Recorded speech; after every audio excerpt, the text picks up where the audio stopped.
Really quite an honor.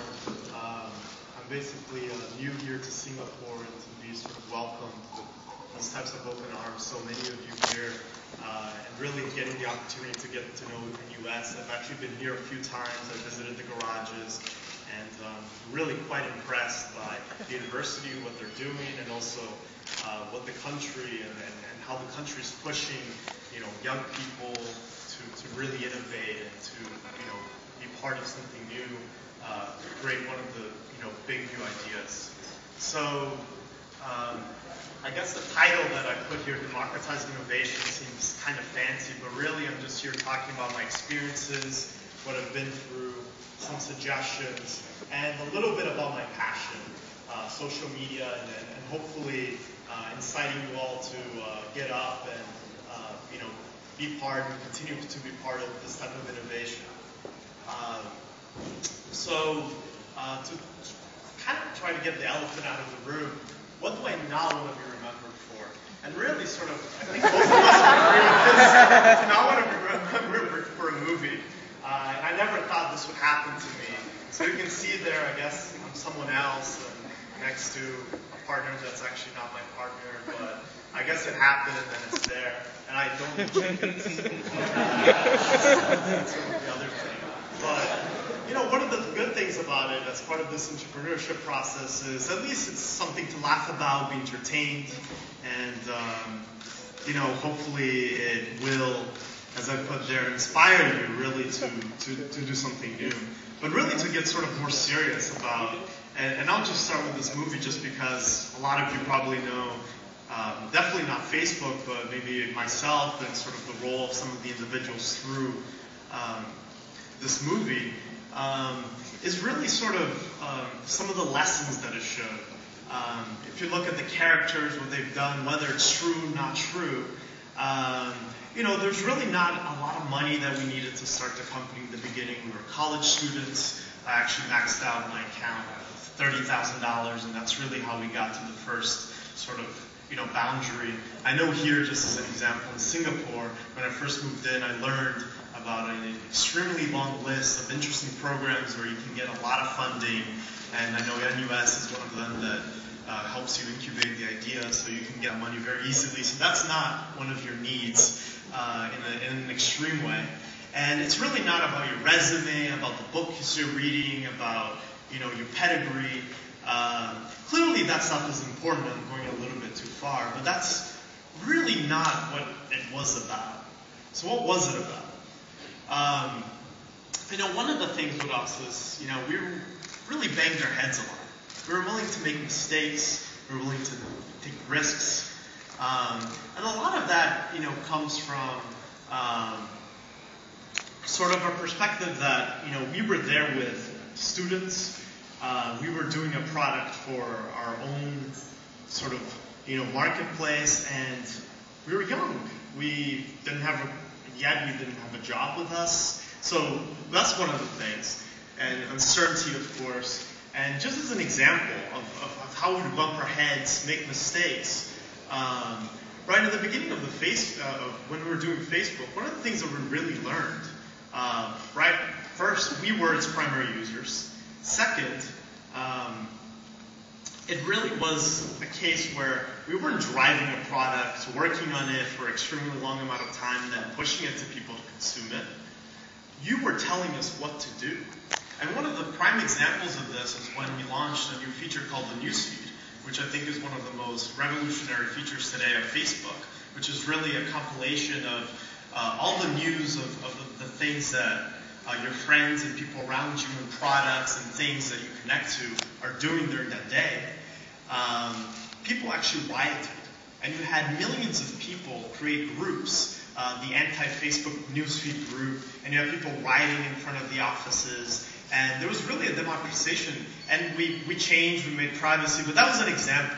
A lot of mistakes, but we adapted and changed fairly quickly. Another thing that is very important, that I think, it's shown in this movie, all the time you have people around you. Whether, sometimes there's, disputes, non-disputes, happiness, humor, chickens, whatever it may be, it's very important to have someone next to you that will motivate you, that will stay with you during the hard times. It's getting a little bit out there. But, and one of the amazing things, right, with a lot of you here is during college. It's so easy to find this individual. Especially for young people, you're not, with families, you don't have, as the U.S. quite often, extreme mortgages. You can go and take the risk, and you can find the person that can really sort of be there with you in the up and downs. I guess now it doesn't work anymore. Is there a way to figure it out?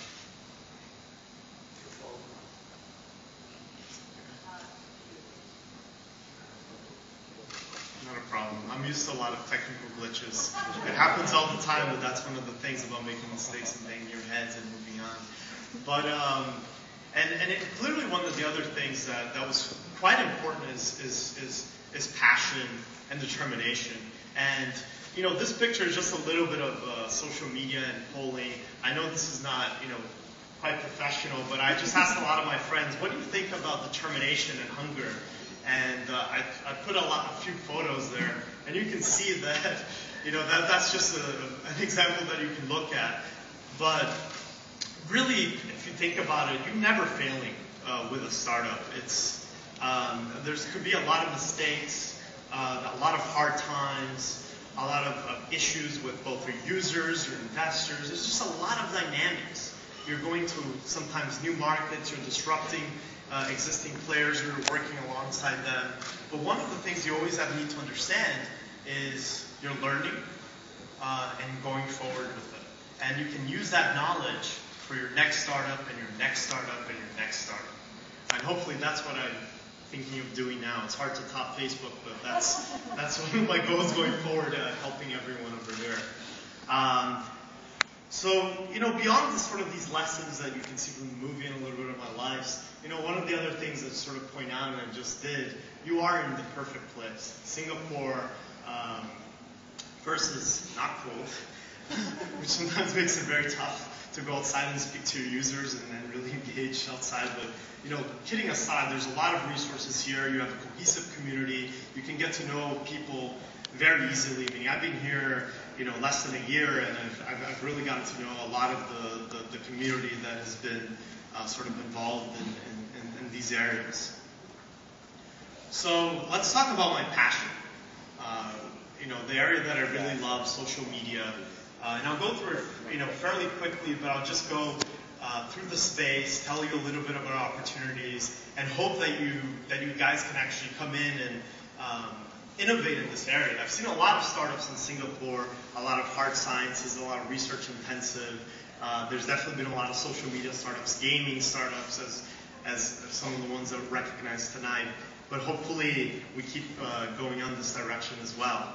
So, social media, when we think about it, you think Facebook, not usually Google yet, but I'll explain why I have that there. And there's really a lot of categories. It's about the social graph, how you connect to people around you. And sort of the other category is how you connect with the products, the services, and effectively your interests around. And there's really a lot of companies emerging in a lot of different categories, a lot of verticals. Some are niche, some are broad. And you have things like publishing, like Blogger. You have sharing tools that are very specifically about sharing. You have discussion tools. You have e-commerce sites, eBay, Amazon, that have done very well. Location-based services, networks, which is basically Facebook, gaming, as you've seen.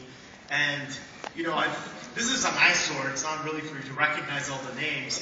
But just in terms of the startups that I get in the pitches, and this basically just shows there's really a lot of companies going to the space, and the opportunity is huge.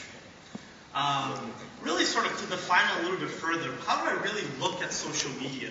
And why I think this is quite interesting and one of my passions in life to help entrepreneurs be part of this and companies to get transformed by it.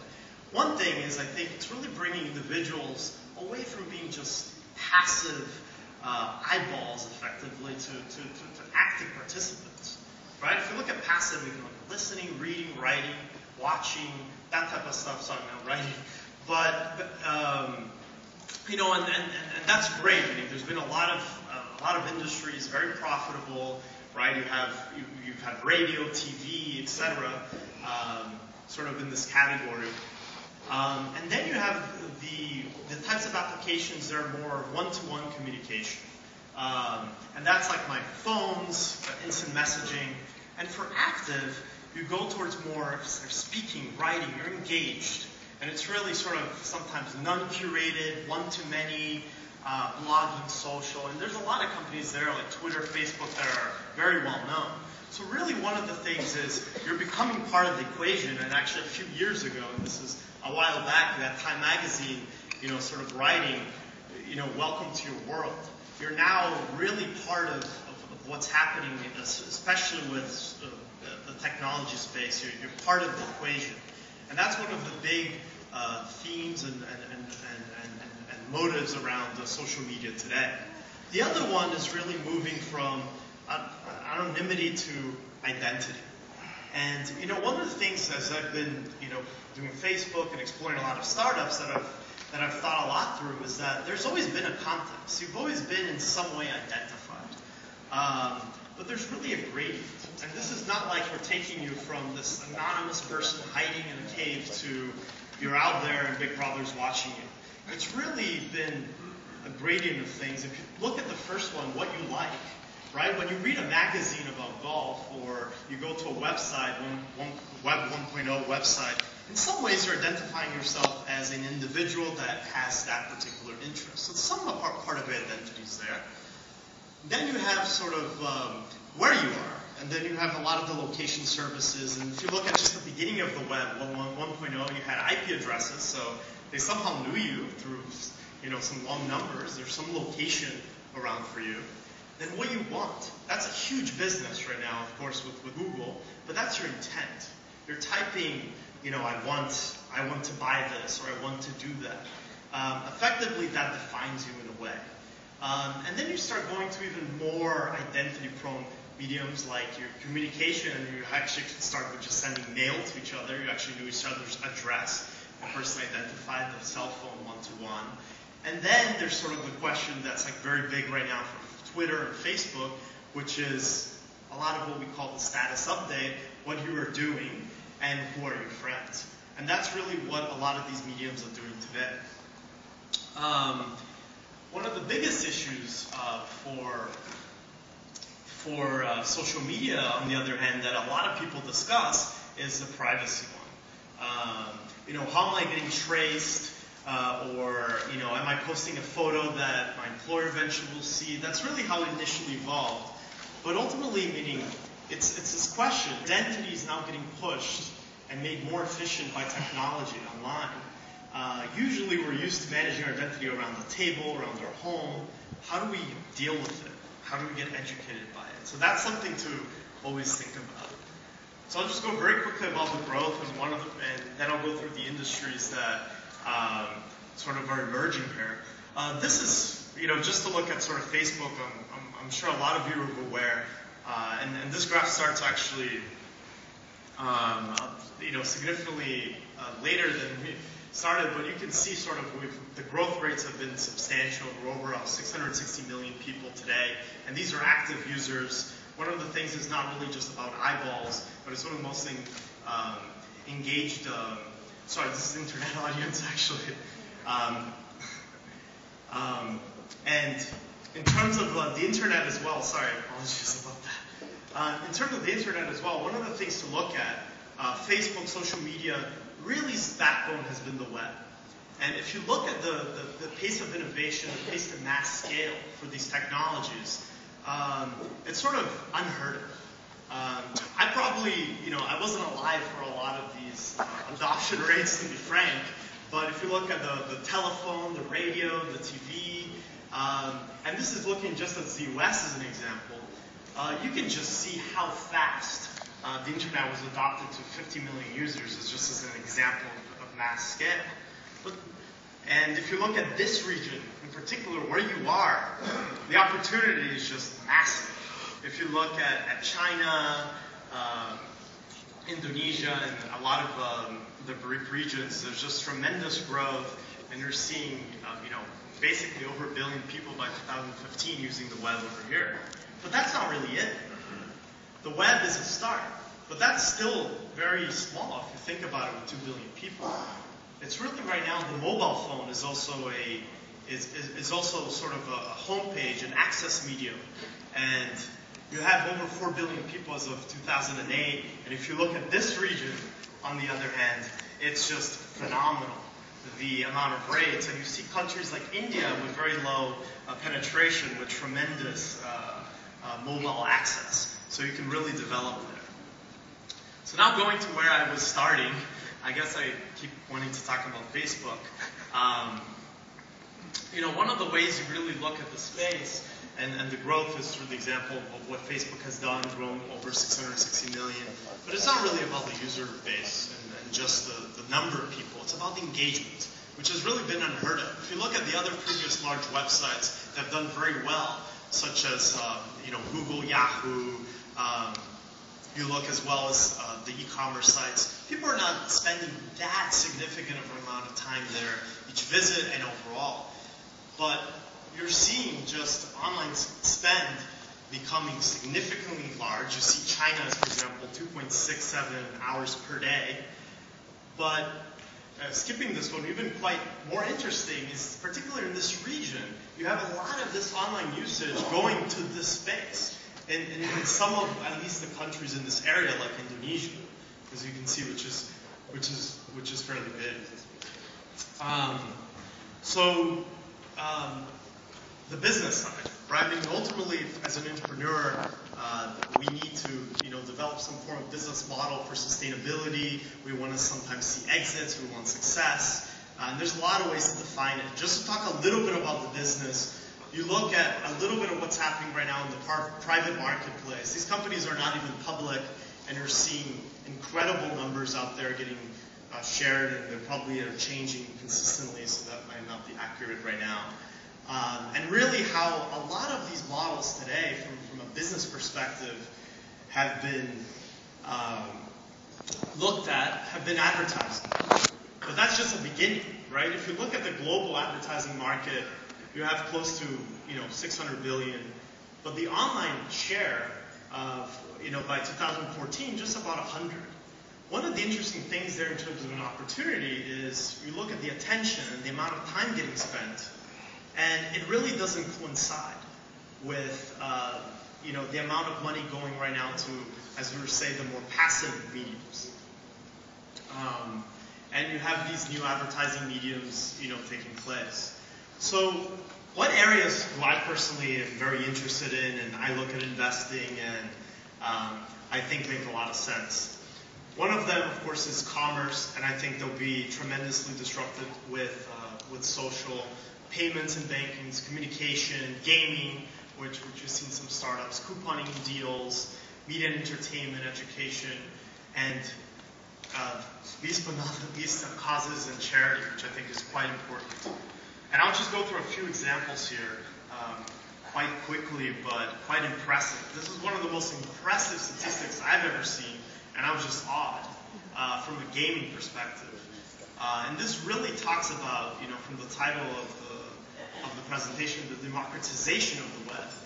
Within 43 days, this game reached 100 million users, which I think is almost unheard of in the world in terms of an adoption of a product, a service, pretty much anything else.